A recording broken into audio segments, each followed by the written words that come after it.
என்ற வாழ்க்கையில் ஒவ்வொரு ஃபேமிலியிலையும் பல பிரச்சனைகள் இருக்கும். ஆனால் இங்கே பாருங்கள், ஒரு ஏழையான தாயாரும் அவளுடைய மகளும் சின்ன குழந்தை, இந்த 2 பேரையும் விட்டு அவருடைய கணவன் போய்விட்டான். போய் ஒரு 5 வருஷங்கிட்ட ஆயிற்று. அந்த குழந்தை சின்ன குழந்தையாக இருக்கும் போதே போய்விட்டான். வேறு ஒரு பெண்ணுடன் போய்விட்டார். இந்த அம்மா பாருங்கள், ரொம்ப கவலையோடு இருக்காங்க.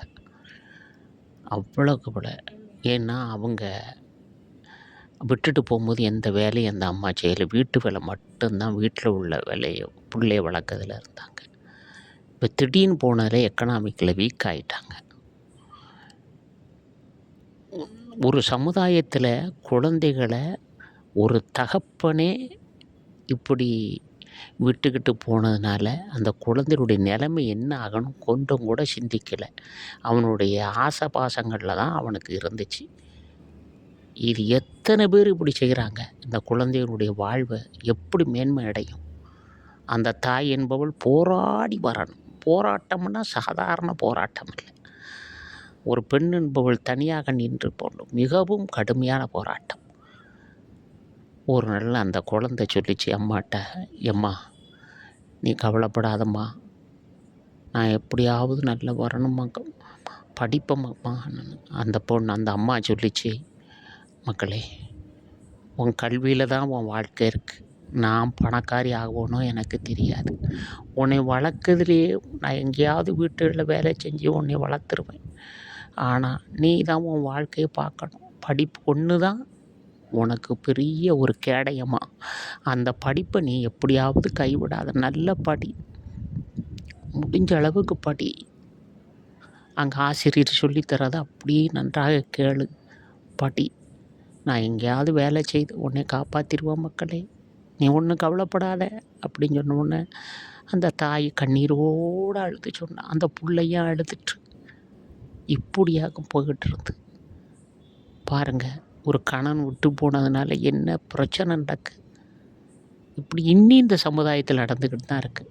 நம்ம குழந்தை என்ன ஆகும், நம் மனைவி என்ன ஆகுவாள்? என் மனைவியை தான் நீ சிந்திக்க மாட்ட, மகளை சிந்திக்கலாம்ல. பச்சிலம் குழந்தை பாருங்கள், பரிதாபம். கொஞ்சம் கூட ஈவு இறக்கம் என்று விட்டு கொண்டு போய் விடுவார்கள் மனைவியும் மகளையும். மகனாக இருந்தாலும் கஷ்டம்தானே பாருங்கள். அப்படி இருந்துருது. இப்படி காலம் போய்கிட்டே இருந்துச்சு. அந்த பிள்ளையும் 8th படித்து 9th படிச்சுட்டா. படித்து 10th வந்து அந்த பொண்ணு நல்ல மார்க் எடுத்துச்சு. அவள் அம்மாட்ட, எம்மா நான் நல்ல மார்க் எடுத்துட்டேம்மா, எப்படியாவது +2 சேரணும். அந்த அம்மா சொல்லுது, +2 சேர்றதுக்கு நம்மகிட்ட பணம் இல்லை, நீ எங்கேயோ வேலை செய் மக்களே, அது போகும், வேலை செஞ்சு நீ வாழ்க்கையை ஓட்டுங்க. அப்படி இருக்க சமயத்தில் வேலை தான் செய்யணுமா நினச்சிக்கிட்டு இருக்கும்போது பள்ளிக்கூடத்தில் இருந்தே அங்கே ஒரு ஆசிரியர், நான் உன் பிள்ளைக்கு எல்லாம் செலவழிக்கும், படிக்க வைக்கன்னு சொல்லி +2 முடித்தா.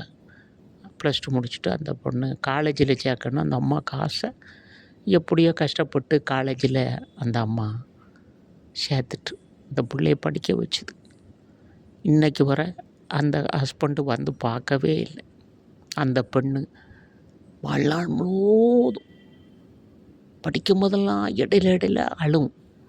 எங்கள் அப்பா என்னை விட்டுட்டு போயிட்டார், எங்கள் அம்மாவை விட்டுட்டு போயிட்டார், இப்படி அழும்.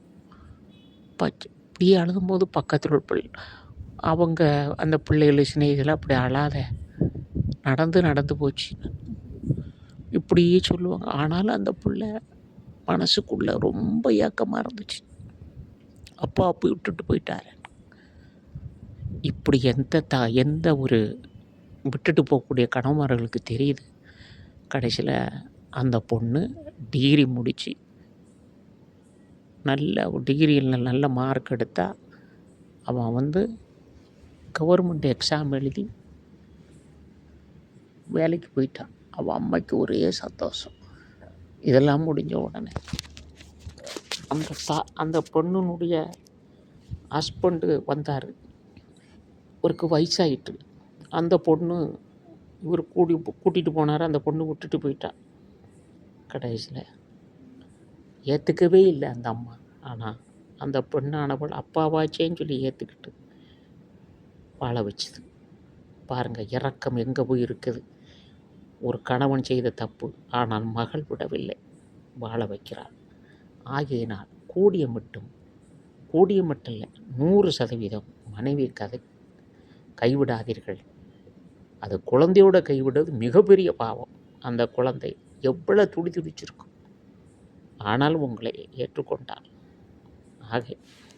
ஆகையினால் இந்த கதையிலிருந்து நீங்கள் திருந்த பாருங்கள். யாரெல்லாம் அந்த பிரச்சனையில் இருக்கிறார்களோ. இத்துடன் முடிக்கின்றேன்.